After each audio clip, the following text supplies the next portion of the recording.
കുവൈറ്റിൽ സർക്കാർ സർവീസുകളിലും നിയന്ത്രണങ്ങൾ ഏർപ്പെടുത്തി.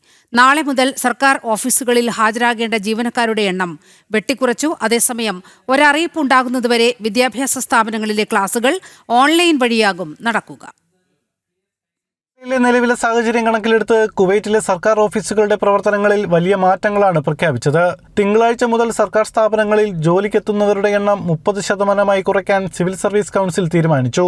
ഉപപ്രധാനമന്ത്രിയും ക്യാബിനറ്റ് കാര്യമന്ത്രിയുമായ ഷരിദ അൽ മൗഷർജിയാണ് ഇക്കാര്യം അറിയിച്ചത്. രാജ്യത്തെ പൊതുതാൽപര്യം സംരക്ഷിക്കുന്നതിനും നിലവിലെ സാഹചര്യത്തിൽ ഭരണനിർവഹണം സുഗമമാക്കാനുമാണ് ഈ നിർണായക തീരുമാനം. കുവൈറ്റ് വാർത്താ ഏജൻസിയായ കുന വഴിയാണ് മന്ത്രി ഈ വിവരം പുറത്തുവിട്ടത്. എല്ലാ സർക്കാർ ഏജൻസികളിലും ആകെ ജീവനക്കാരുടെ 30% കൂടാൻ പാടില്ല. ഓരോ വകുപ്പിന്റെയും ജോലി സ്വഭാവം അനുസരിച്ച് ആവശ്യമായ ജീവനക്കാരുടെ എണ്ണം അതത് സ്ഥാപനങ്ങൾക്ക് തീരുമാനിക്കാം. ആഴ്ചതോറും മാറി മാറി ജോലി ചെയ്യുന്ന രീതിയോ അല്ലെങ്കിൽ ചിലർക്ക് മാത്രം സ്ഥിരമായി ജോലി നൽകുന്ന രീതിയോ നടപ്പിലാക്കാം. ജോലിയിൽ നിന്ന് ഒഴിവാക്കപ്പെടുന്ന ജീവനക്കാരുടെ ഈ കാലയളവ് പ്രവൃത്തി ദിനങ്ങളായി തന്നെ കണക്കാക്കും. വൈകുന്നേരത്തെ ഷിഫ്റ്റുകൾ താൽക്കാലികമായി നിർത്തിവെച്ചു. എന്നാൽ ഷിഫ്റ്റ് അടിസ്ഥാനത്തിൽ പ്രവർത്തിക്കുന്ന സ്ഥാപനങ്ങളെ ഇത് ബാധിക്കില്ല. കൂടുതൽ ജീവനക്കാരെ ആവശ്യമുണ്ടെങ്കിൽ സിവിൽ സർവീസ് ബ്യൂറോയുമായി ആലോചിച്ചു മാത്രമേ തീരുമാനമെടുക്കാവൂ എന്നും മന്ത്രി അറിയിച്ചിട്ടുണ്ട്. അതേസമയം വിദ്യാഭ്യാസ മേഖലയിലും നിയന്ത്രണങ്ങൾ തുടരുകയാണ്. ക്ലാസുകൾ ഓൺലൈൻ വഴി മാത്രമായിരിക്കുമെന്ന് അധികൃതർ അറിയിച്ചു. തിങ്കളാഴ്ച മുതൽ അടുത്തൊരു അറിയിപ്പുണ്ടാകുന്നതുവരെ ക്യാമ്പസുകളിൽ നേരിട്ടെത്തിയുള്ള ക്ലാസുകൾ ഉണ്ടാകില്ല. പകരം റിമോട്ട് ലേണിംഗ് സംവിധാനം തുടരുമെന്നും അധികൃതർ വ്യക്തമാക്കി.